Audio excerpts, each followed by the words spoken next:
क्या आप जानते हैं अग्निहोत्र कितना आवश्यक है मनुष्य के जीवन में। अग्निहोत्र एक यज्ञ की एक विधि है।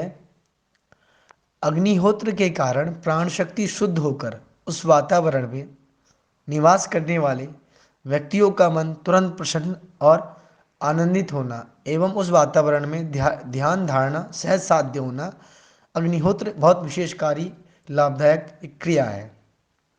प्राण और हमारा मन एक दूसरे से दृढ़तापूर्वक इस प्रकार जुड़े रहते हैं जैसे एक सिक्के के दो पहलू हो।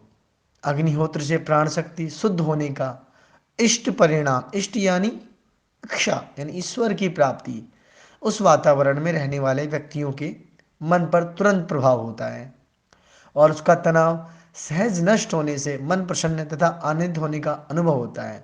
उस वातावरण में ध्यान, उपासना, मनन चिंतन, अध्ययन करना सहजता से साध्य होता है। पंच साधन मार्ग। प्रथम तत्व यज्ञ है तथा अग्निहोत्र यज्ञ का सर्वप्रथम रूप होना। वेदों का सार यज्ञ, दान, तप, कर्म एवं स्वाध्याय, ये पंच साधन मार्ग हैं। इसमें प्रथम तत्व यज्ञ है। यज्ञ अर्थात परमात्मा का स्मरण कर अग्निमुख में द्रव्य का, हवन पदार्थ का त्याग करना। यज्ञ शब्द संस्कृत भाषा के यज धातु से बना है। अग्निहोत्र का स्वरूप और प्रक्रिया। सूर्य ऊर्जा देता है और लेता है। इस कारण प्रदूषण नष्ट करने के लिए आवश्यक और पोषक स्थिति अपने आप ही बनती रहती है। इससे पृथ्वी को शांत स्थिति प्राप्त होती है। अग्निहोत्र जनित्र जनरेटर है और उसकी अग्नि की लपटें यंत्र टरबाइन। गाय का गोबर, गाय का घी एवं अक्षत जो अखंड चावल है, इन घटकों का अग्निहोत्र के माध्यम से परस्पर संयोग होकर ऐसा कुछ अपूर्ण सा उत्पन्न होता है कि वह आसपास की वस्तु मात्राओं से टकराकर उनके सर्व और फैलती है तथा उनमें निहित घातक ऊर्जाओं का निष्क्रिय करती हैं, जिससे वातावरण पोषक बनता है। तत्पश्चात उस वातावरण में जैविक द्रव्य उत्पन्न होना, बढ़ना एवं उनके विस्तार के लिए पोषक तत्वों की आपूर्ति करना। इस प्रकार अग्निहोत्र की प्रक्रिया वायुमंडल की प्रत्यक्ष रूप में क्षतिपूर्ति करती है। अग्निहोत्र का स्वरूप यही है। क्या आप जानते हैं अग्निहोत्र की विधि? सर्वप्रथम 3 बार मंत्र का उच्चारण करने का अर्थ ब्रह्मांड की इच्छा, क्रिया तथा ज्ञान, इन 3 शक्तियों को कार्य करने के लिए संकल्प के स्तर पर बाध्य करना। अग्निहोत्र करते समय पूर्व दिशा की ओर मुख करके बैठें। अग्निहोत्र की विधि प्रारंभ करने से पूर्व प्रार्थना करें।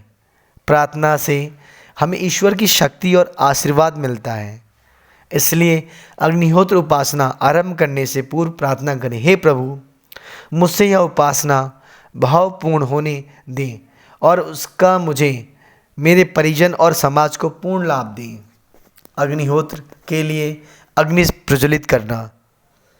हवन पात्र के तल में उपले का एक छोटा टुकड़ा रखें। उस पर घी लगे उपले इस प्रकार रखें कि भीतर की रिक्तियों में वायु का आवागमन हो सके। उसके पश्चात उपले के एक टुकड़े को गाय का घी लगाकर प्रज्वलित करें तथा वह टुकड़ा हवन पात्र में रखें। थोड़े ही समय में उपलों के सब टुकड़े प्रज्वलित हो जाएंगे। अग्नि प्रज्वलित होने के लिए वायु देने हेतु हाथ के पंखे का उपयोग कर सकते हैं, परंतु मुंह से फूंककर अग्नि प्रज्वलित ना करें। ऐसा करने से मुंह के कीटाणु अग्नि में जाएंगे। इसी प्रकार अग्नि प्रज्वलित करने के लिए मिट्टी के तेल जैसे ज्वलनशील पदार्थों का भी उपयोग ना करें। अग्नि निर्धूम, धूम रहित प्रज्वलित रहे, अर्थात उसमें धुआं ना निकले। अग्नि प्रज्वलित करने के पश्चात अग्निदेव का आह्वान करने के लिए उनके मंत्रों का उच्चारण करें। अग्निहोत्र के समय क्या आप जानते हैं कि मध्यमा तथा अनामिका से अंगूठा जोड़कर हवन करने का कारण? मध्यमा तथा अनामिका से अंगूठा जोड़कर अर्थात आकाश रूपी निर्गुण के बल पर क्रमशः तेज तथा आप इन प्रवाही तरंगों की सहायता से पात्र में हवनीय द्रव्य की आहुति दें। तेज तत्व की तरंगों के कारण देवता जागृत होते हैं तथा आप तत्व की सहायता से देवताओं से प्रक्षेपित सात्विक तरंगे भूमंडल की ओर प्रभावित होती हैं।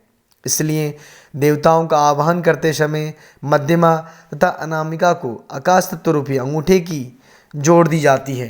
अंगूठे की जोड़ ब्रह्मांड मंडल में स्थित देवता की मूल आकाश रूपी तत्व स्वरूप निर्गुण तरंगों को सगुण में आने के लिए बाध्य करती हैं। अग्निहोत्र में आहुति देते समय मध्यमा अनामिका का तथा अंगूठा जोड़ने से बनी मुद्रा एवं उसका सूक्ष्म स्तरीय परिणाम दर्शाने वाला होता है। क्या आप जानते हैं अग्निहोत्र कितने समय करें?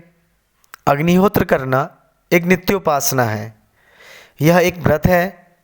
ईश्वर ने हमें यह जीवन दिया है, इसके लिए वह हमें प्रतिदिन सब कुछ पोषक देते हैं। इसके लिए प्रतिदिन कृतज्ञता व्यक्त करने हेतु प्रतिदिन अग्निहोत्र करना हमारा कर्तव्य है। साथ ही साधना के रूप में भी इसे पूरा करना आवश्यक है।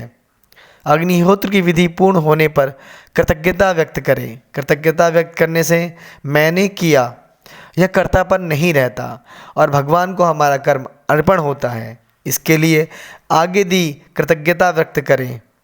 भगवान, आपने ही मुझे यह अग्निहोत्र उपासना करवा ली और आपका आशीर्वाद भी दिया।